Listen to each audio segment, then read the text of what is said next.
Good morning friends.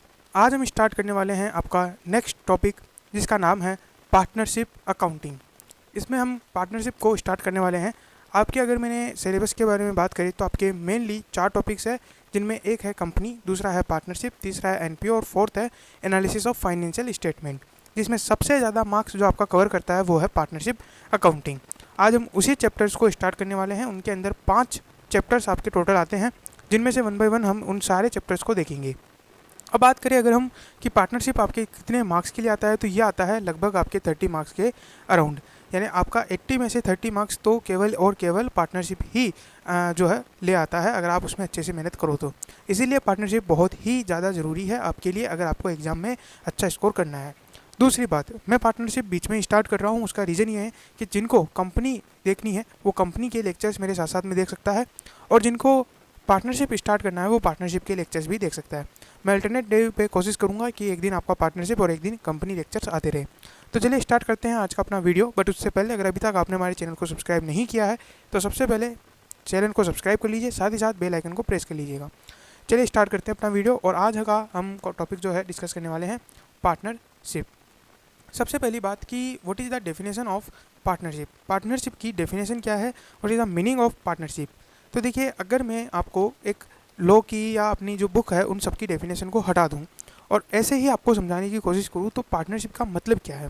देखिए, मान लीजिए कि आप खुद एक बिजनेसमैन हैं और आप खुद अपने गांव में, शहर में या अपने कस्बे के अंदर एक बिज़नेस खोलते थे, ठीक है, बिज़नेस चला रहे थे। वो बिज़नेस किसी भी चीज़ का हो सकता है। लेट्स से कि आप जो है स्टेशनरी शॉप का बिज़नेस चला रहे थे, ठीक है। अब आपने सोचा कि मुझे कहीं ना कहीं रिसोर्सेज की ज़रूरत पड़ेगी, जो कि कुछ भी हो सकता है, जैसे कि आपको पैसे की ज़रूरत हो सकती है, या फिर आपको किसी भी मैन पावर की ज़रूरत हो सकती है। अब उसको आपको कंप्लाई करने के लिए आपको कोई ना कोई पर्सन चाहिए जो आपके साथ काम करे। इस वजह से आप जाते हैं इनटू पार्टनरशिप। अब नाउ पार्टनरशिप का मतलब क्या हुआ कि आप किसी न किसी ऐसे पर्सन के साथ मिलकर के बिजनेस कर रहे हैं, जो कि आपके पास में आपका प्रॉफिट का शेयर करेगा और साथ ही साथ आपका हर एक काम में मददगार रहेगा। तो इसका मतलब क्या हो गया, पार्टनरशिप का मतलब कि आप किसी न किसी के साथ मिलकर के बिजनेस को शेयर कर रहे हैं। अब चूंकि अगर आप बिजनेस शेयर कर रहे हैं तो यहाँ पे आपको उसके साथ प्रॉफिट भी शेयर करना पड़ेगा, साथ ही साथ वो आपके लिए कुछ रिसोर्सेज भी लेकर के आएगा in the form of capital. No, ये हो गया पार्टनरशिप की। अब इसका थोड़ा सा एक लीगल डेफिनेशन पढ़ते हैं। तो अकॉर्डिंग टू सेक्शन 4, यानी कि पार्टनरशिप क्या है कि एक लॉ के द्वारा गवर्न किया जाता है। तो लॉ कौन सा है, Indian partnership act 1932। Just a minute, ये एक्ट का ये बढ़ाएगा, ठीक है। तो इंडियन पार्टनरशिप एक्ट 1932 का सेक्शन 4 क्या कहता है कि पार्टनरशिप एक रिलेशनशिप है between persons who agree to share the profit of a business carried on by all or any of them acting for all. अब इसका मतलब समझते हैं। पार्टनरशिप एक रिलेशनशिप है बिटवीन टू पर्सन्स और मोर पर्सन, टू और मोर पर्सन्स, जो कि एक दूसरे के साथ क्या रिलेशन शेयर कर रहे हैं, एक दूसरे के साथ रिलेशन शेयर कर रहे हैं प्रॉफिट शेयरिंग का, बिजनेस का। अब वो प्रॉफिट कहाँ से आएगा, वो प्रॉफिट आएगा एक ऐसे बिजनेस से जो बिजनेस किया जाएगा या तो उन सभी के द्वारा या उनमें से किसी एक के द्वारा भी किया जा सकता है। अब ऐसा कैसे है सर? मान लीजिए कि आप जो है बहुत ही मेहनती बच्चे हैं, लेकिन आपके पास पैसे की कमी है। इस वजह से आपने क्या किया कि अब आपको अगर बिजनेस करना है तो आपको पैसों की ज़रूरत पड़ेगी। अगर आप लोन के लिए अप्लाई करोगे तो हो सकता है आपको लोन ना मिले। इसीलिए आपने क्या किया, आप अपने एक फ्रेंड के पास गए और फ्रेंड के पास जाकर के बोला कि अब मैं ये बिज़नेस करना चाहता हूँ। आपके फ्रेंड को बिज़नेस थोड़ा प्रॉफिटेबल लगा, उसने आपको पैसा दिया, लेकिन वो ये चाहता है कि मुझे इस पैसे पे इंटरेस्ट नहीं चाहिए, मुझे तुम अपने प्रॉफिट का थोड़ा सा हिस्सा दो। क्योंकि आपका जो फ्रेंड था वो समझदार था और उसे पता था कि ये बिज़नेस ग्रोथ करने वाला है। तो ऐसे में हो सकता है कि आपका फ्रेंड वहाँ पर आकर के काम ना करे, बट वो आपके उस प्रॉफिट में हिस्सा ले। तो इसीलिए यहाँ पे आता है कि जो बिज़नेस है वो ज़रूरी नहीं है कि सभी के द्वारा ही जो है चलाया जाए। हो सकता है कि उनमें से कोई एक पर्सन ना चलाए, और हो सकता है कि कोई एक ही पर्सन उस पूरे बिज़नेस को संभाले, बाकी के पर्सन जो है वो केवल वहाँ पे रहे। नाउ अब हम समझते हैं कि जो पर्सन्स पार्टनरशिप में एग्रीड होते हैं, पार्टनरशिप में एंटर करते हैं, उन्हें हम कहते हैं पार्टनर।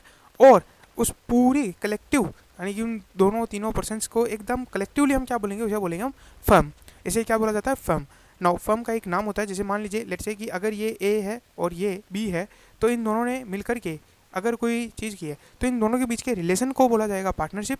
इन दोनों को इंडिविजुअली बोला जाएगा पार्टनर, यानी कि ए क्या है, पार्टनर है इन द पार्टनरशिप फर्म, और इन दोनों के कलेक्टिव फॉर्म को क्या बोला जाएगा, फर्म।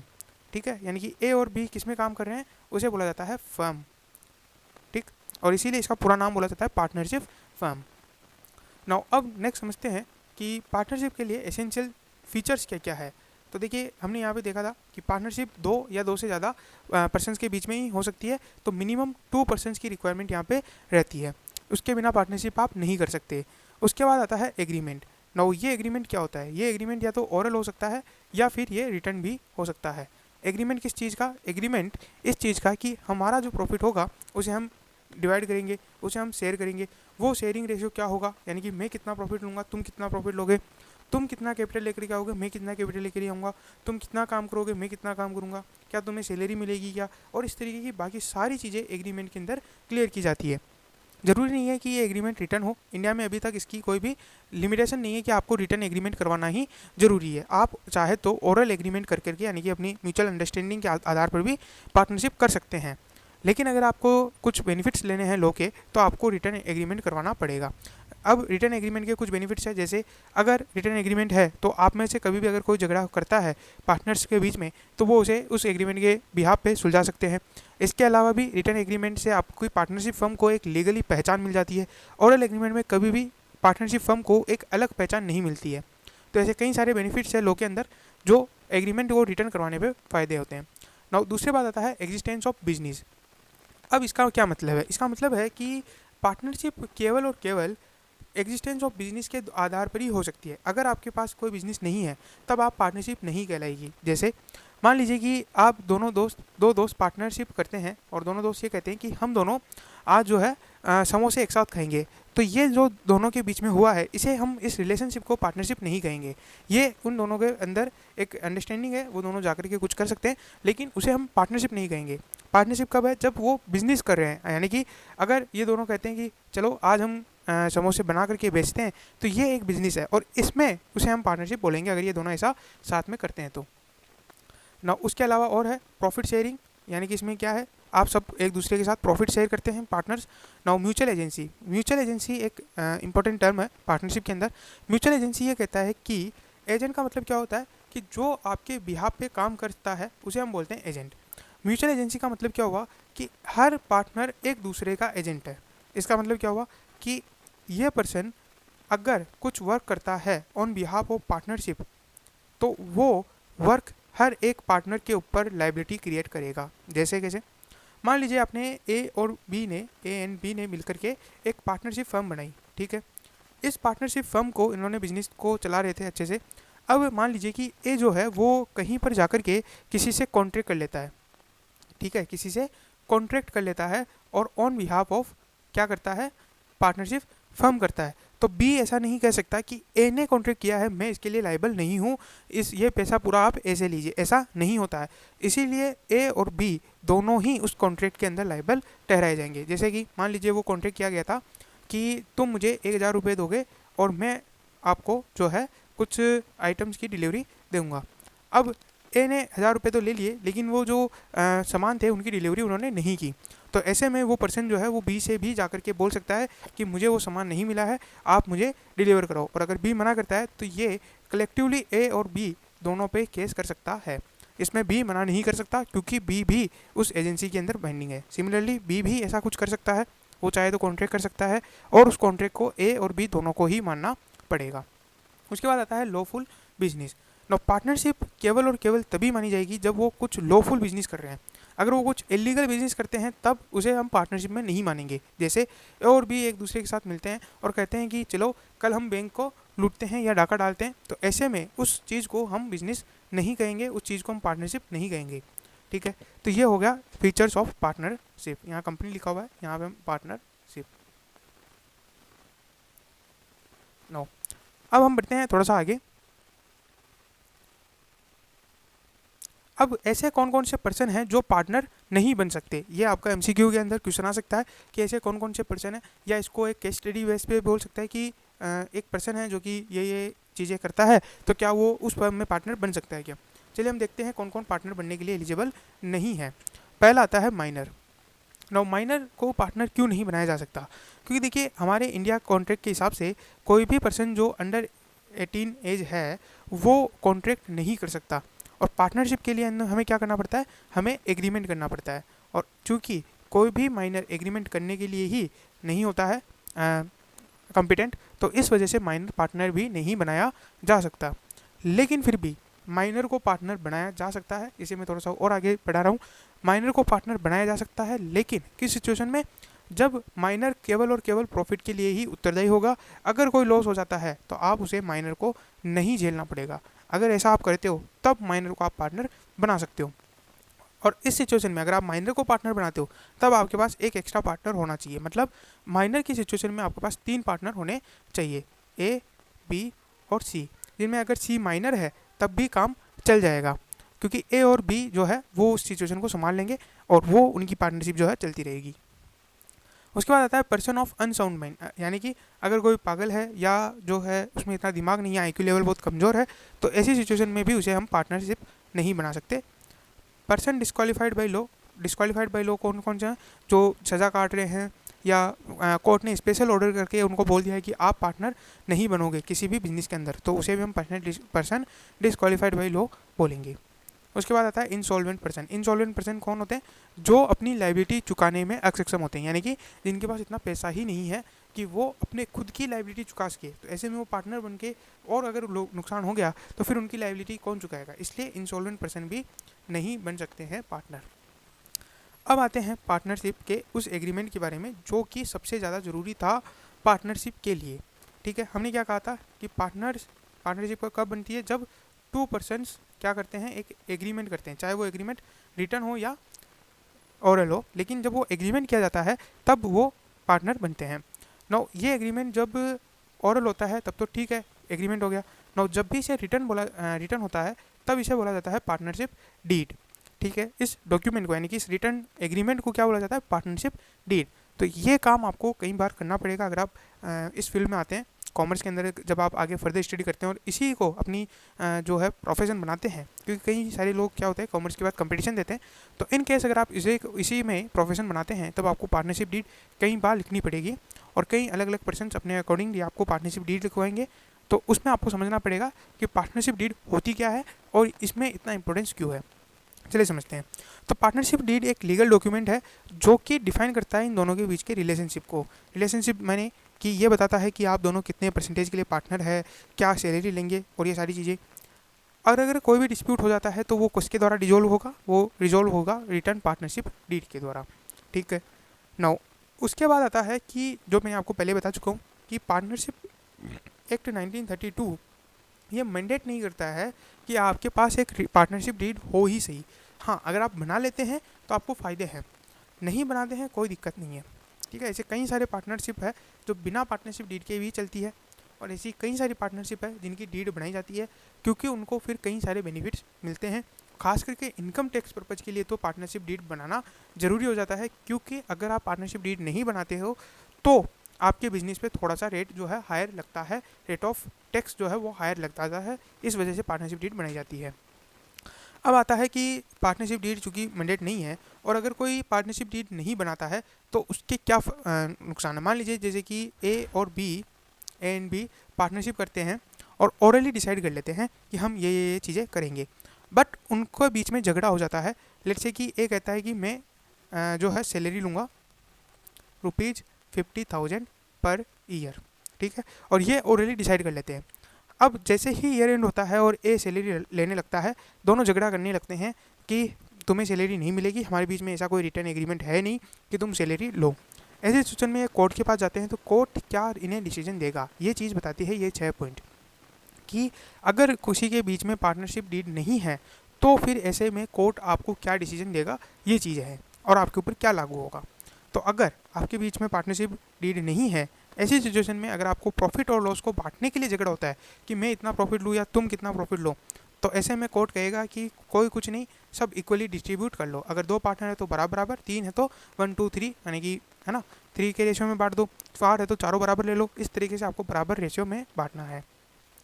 क्या कैपिटल पे कोई इंटरेस्ट मिलेगा? नहीं मिलेगा। क्या ड्राइंग पे कोई इंटरेस्ट लिया जाएगा? नहीं लिया जाएगा। अगर कोई लोन दिया जाता है पार्टनर के द्वारा फर्म को तो इंटरेस्ट कितना मिलेगा? 6% मिलेगा। और अगर कोई सैलरी या रिम्यूनरेशन कमीशन कुछ डिमांड करता है तो क्या उसे मिलेगा? नहीं मिलेगा। और अगर कोई नया पार्टनर लाना हो तो क्या नया पार्टनर ला सकते हैं? हाँ ला सकते हैं, लेकिन कब? जब सभी पार्टनर सहमत हो। तो ये चीज़ आपको एमसीक्यू में पूछी जा सकती है कि मान लीजिए ए और बी के बीच में जो था वो ओरल एग्रीमेंट हो चुका था, पार्टनरशिप डीड नहीं थी। ऐसी सिचुएशन में उनके बीच में प्रॉफिट और लॉस किस तरीके से बांटा जाएगा? तो आपको लिखना है इक्वली। इंटरेस्ट ऑन कैपिटल मिलेगा क्या? नहीं।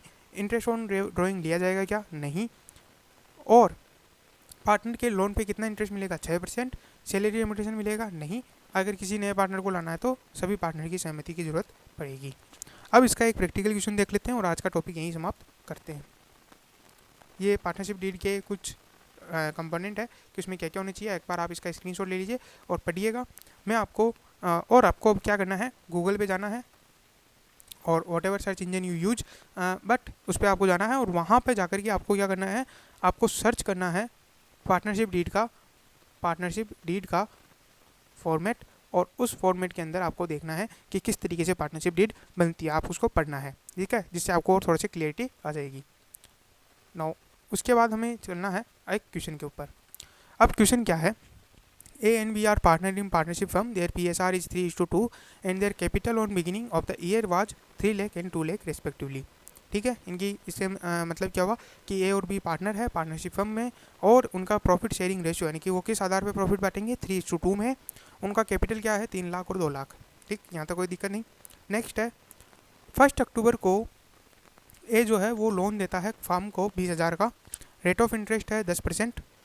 ठीक, बिजनेस जो है वो किया जा रहा है एक बिल्डिंग के अंदर जिसका जो कि बी की है, और वो जो बी है वो ईयरली रेंट लेता है 4,000 रुपये का। ए जो है वो सैलरी लेने के लिए कहता है 12,000 रुपये साल की।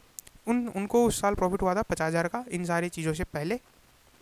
ठीक है, अब इनके बीच में कोई एग्रीमेंट नहीं है, तो आप बताइए कि किस तरीके से ये पार्टनरशिप को चलाएंगे। तो देखिए 50,000 हो गए, यहाँ पे आप लिख दीजिए प्रॉफिट फॉर द ईयर। ठीक है, प्रॉफिट फॉर द ईयर।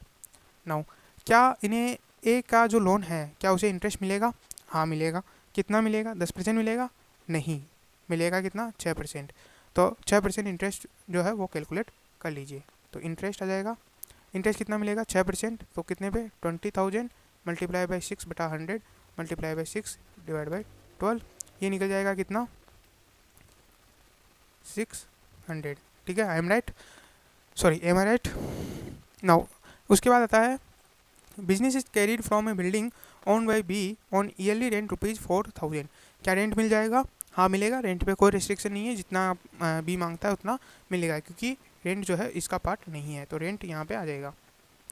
उसके बाद A is to get salary of ₹12,000 per annum. क्या ए को सैलरी मिलेगी? तो सैलरी नहीं मिलेगी।